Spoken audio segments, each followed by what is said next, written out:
అనాథ పిల్లల సంరక్షణ బాధ్యతను సంపూర్ణంగా స్వీకరించింది.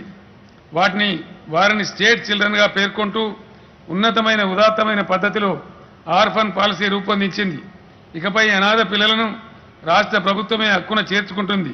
ముఖ్యంగా అనాథలైన ఆడపిల్లలకు పూర్తి రక్షణ కల్పించడంతో పాటు వారికి విద్యాబుద్ధులు నేర్పించి ఉద్యోగ ఉపాధి అవకాశాలు లభించే వరకు ప్రభుత్వమే బాధ్యత వహిస్తుంది. రాష్ట్ర ప్రభుత్వ ఉద్యోగుల సంక్షేమ విషయంలో కూడా తెలంగాణ మిగతా రాష్ట్రాల కన్నా ఎంతో ముందున్నది. నేడు దేశంలో అత్యధిక వేతనాలు పొందుతున్నది తెలంగాణ ఉద్యోగులను ప్రకటించడానికి నేను సంతోషిస్తూ ఉన్నాను. రాష్ట్రం అవతరించిన వెంటనే ప్రభుత్వ ఉద్యోగులకు ప్రత్యేక ఇంక్రిమెంట్ ఇచ్చుకున్నాం. ఇప్పటి వరకు 2 PRCల ద్వారా 73% ఫిట్మెంట్ అందించుకున్నాం.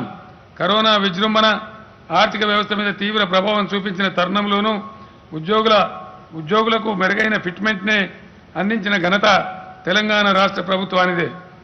చరిత్రలో తొలిసారిగా ప్రభుత్వ ఉద్యోగులతో పాటుగా కాంట్రాక్ట్ అవుట్సోర్సింగ్ సిబ్బందికి సైతం వేతనాల పెంపుదలను వర్తింపజేసింది. త్వరలోనే కొత్త PRC నియమించి ఉద్యోగాల వేతనాలను పెంచుతామని, అప్పటి వరకు మధ్యంతర భృతిని చెల్లిస్తామని ఇటీవలి శాసనసభ సమావేశంలో నేను స్వయంగా ప్రకటించాను. గత ప్రభుత్వాలు నష్టాల పాలు చేసిన సింగరేణి సంస్థను బీఆర్ఎస్ ప్రభుత్వం చక్కదిద్దింది. కంపెనీ టర్నోవర్ను 12,000 కోట్ల నుండి 33,000 కోట్లకు పెంచింది. సింగరేణి కార్మికులకు ఈసారి దసరా దీపావళి బోనస్గా 1,000 కోట్ల రూపాయలు పంపిణీ చేయబోతున్నామని తెలియజేయడానికి నేను ఎంతగానో సంతోషిస్తూ ఉన్నాను.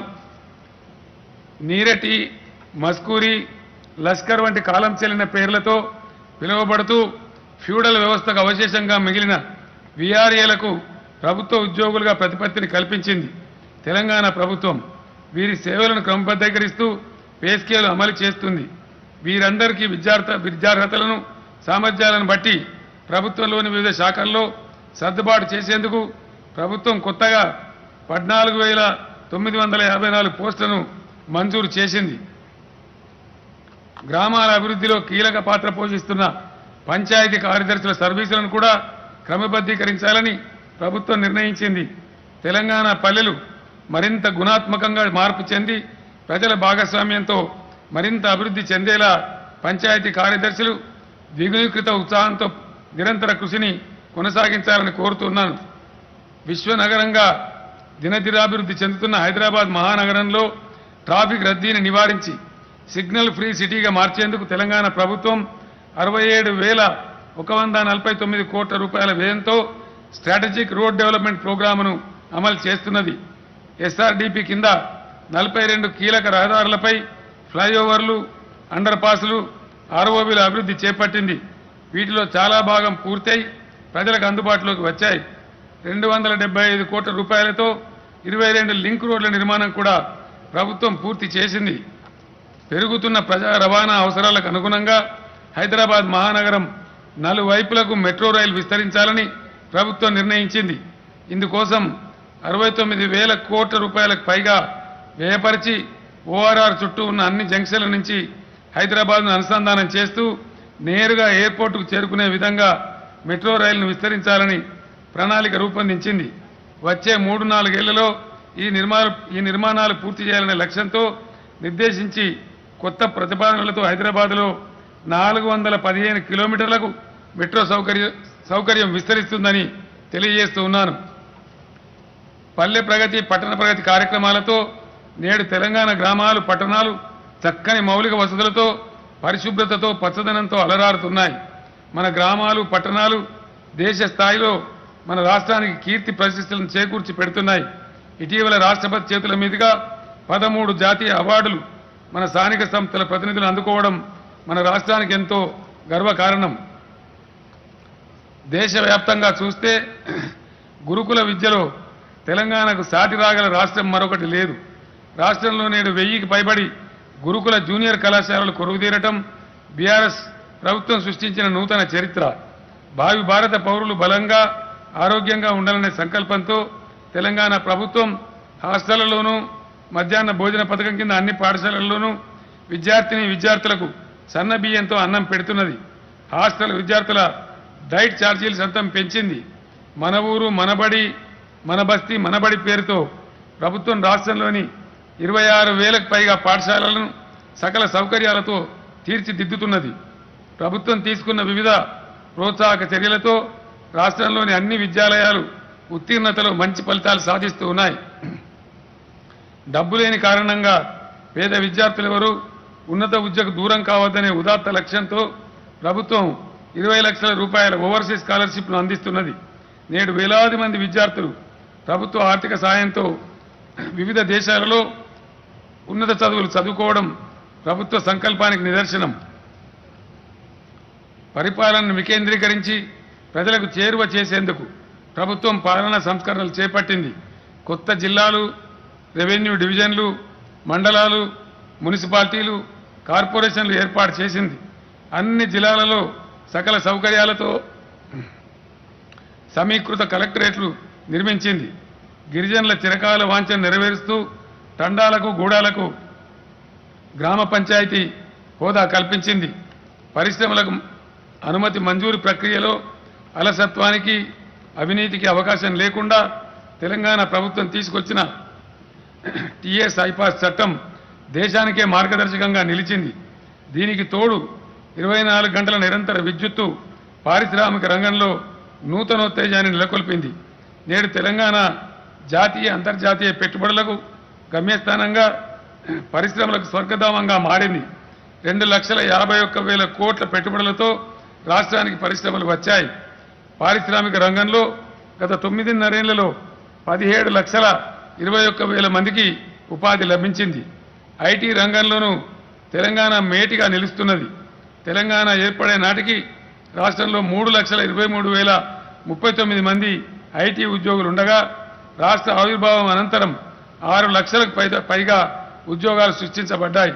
2014 నాటికి ఐటీ ఎగుమతులు 57,258 కోట్ల రూపాయలు కాగా 2014 నుండి 23 నాటికి 2,41,275 కోట్లకు పెరిగాయి. ఐటీ రంగాన్ని ఖమ్మం, వరంగల్, కరీంనగర్, నిజామాబాద్, మహబూబ్ నగర్, సిద్దిపేట వంటి ద్వితీయ శ్రేణి నగరాలకు కూడా విస్తరింపజేస్తూ ప్రభుత్వం ఐటీ టవర్స్ నిర్మించింది. తద్వారా గతానికి భిన్నంగా అభివృద్ధిని సైతం ప్రభుత్వం వికేంద్రీకరిస్తున్నది. సంపద పెంచు, ప్రజలకు పంచు అనే సదాశయంతో తెలంగాణ ప్రభుత్వం అనుసరిస్తున్న విధానాల ఫలితంగా తెలంగాణ రాష్ట్రంలో పేదరికం క్రమంగా తగ్గుతున్నదని, తలసరి ఆదాయం పెరుగుతున్నదని నీతి ఆయోగ్ తాజాగా విడుదల చేసిన బహుముఖీన పేదరిక సూచి స్పష్టం చేసింది. జాతీయ స్థాయిలో నమోదైన సగటు పేదరికంలో పోల్చి చూస్తే తెలంగాణలో పేదరికం అందులో 3వ వంతుగా నమోదైంది. ఈ నివేదిక ప్రకారం 2015-16 నాటికి తెలంగాణలో 13.18% ఉన్న పేదరికం 19-21 నాటికి 5.88% దిగివచ్చింది. అంటే ఏకంగా 7.3% పేదరికం కనుమరుగైంది.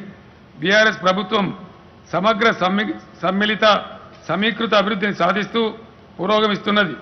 గ్రామీణ ప్రాంతాల్లోనూ, నగర ప్రాంతాల్లోనూ ఏకకాలంలో మౌలిక వసతుల కల్పన చేస్తూ సమగ్ర దృక్పథాన్ని అవలంబిస్తున్నది. దళిత, బడుగు, బలహీన వర్గాల రైతాంగం మొదలుకొని అగ్రవర్ణ పేదల వరకు అందరికీ సంక్షేమ ఫలాలను అందజేస్తూ సమ్మిళిత అభివృద్ధిని సాధిస్తున్నది. వికేంద్రీకరణను ఒక విలువగా పాటిస్తూ పరిపాలనలో సంస్కరణలు చేసింది.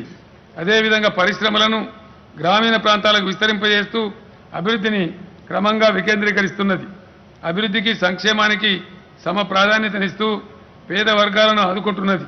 అందుకే నేడు దేశంలోని ఇతర రాష్ట్రాల ప్రజలు సైతం తెలంగాణ అభివృద్ధి నమూనాకు చేకొడుతున్నారు. అతిపిన్న రాష్ట్రం తెలంగాణ అభివృద్ధి మోడల్ గురించి ఇప్పుడు దేశమంతటా విస్తృతంగా చర్చ జరుగుతూ ఉండటం మనందరికీ గర్వకారణం. ఇది తెలంగాణ ప్రభుత్వ ప్రతిభకు, పటిమకు తిరుగులేని నిదర్శనం. మీ అందరికీ మరోమారు స్వాతంత్ర దినోత్సవ శుభాకాంక్షలు తెలియజేస్తూ స్వతంత్ర పోరాట స్ఫూర్తిని, విలువలను ముందుకు తీసుకుపోయే క్రమంలో యావత్ భారత జాతి ఒకటిగా నిలవాలని ప్రగాఢంగా ఆకాంక్షిస్తున్నాను. తెలంగాణ ప్రభుత్వం నిర్వహిస్తున్న భారత స్వాతంత్ర వజ్రోత్సవ సమాపన వేడుకలను విజయవంతం చేయవలసిందిగా రాష్ట్ర ప్రజలకు పిలుపునిస్తూ ముగిస్తున్నాను. సర్వే జన సుఖినో భవంతు. జై తెలంగాణ, జై భారత్. हमारे गौरवनीय मुख्यमंत्री के नेतृत्व में आन बान शान से बढ़ता हुआ तेलंगाना प्रगति के पथ पर. Thank you so much, Honorable Chief Minister, sir. Man-made calamity or nature-made, it causes loss of precious lives, property and infrastructure. Rains of 27th July and our brave hearts, without caring for life, jumped into rescue operations, fishing out dead bodies, rescuing and alerting the flood victims, evacuating them to safer places after predicting the arriving danger. With their presence of mind and coordination, they did exemplary work. Awards for them. గౌరవనీయులైన ప్రియతమ ముఖ్యమంత్రి కేసీఆర్ గారు ఉద్యమ కాలంలో ఎప్పుడూ ఒక మాట చెప్పేవారు వేలాది వేదికలపైన. చెప్తే భారతమంతా, రాస్తే రామాయణమంతా మన తెలంగాణ కష్ట నష్టాలు అని. మరి ఇప్పుడు ఈ సుభిక్ష పాలనలో తెలంగాణ అభివృద్ధి గురించి, సంక్షేమం గురించి కూడా చెబితే రామాయణమంతా, రాస్తే భారతం అంతా అనే అద్భుతమైన ఈ అభివృద్ధి సందేశాన్ని ఇచ్చిన ముఖ్యమంత్రి గారికి ధన్యవాదాలతో ఇప్పుడు అవార్డులు అందుకోవడానికి ఇటీవల వరదల్లో సహాయం చేసిన వివిధ విభాగాల ఉద్యోగులు, అధికారులు, సిబ్బంది, ములుగు జిల్లా గిరిజన సంక్షేమ శాఖ పక్షాన పాయం మీనయ్య గారు, వీరు 2nd గ్రేడ్ ఉపాధ్యాయులు, 40 మంది విద్యార్థుల్ని ఈ వరద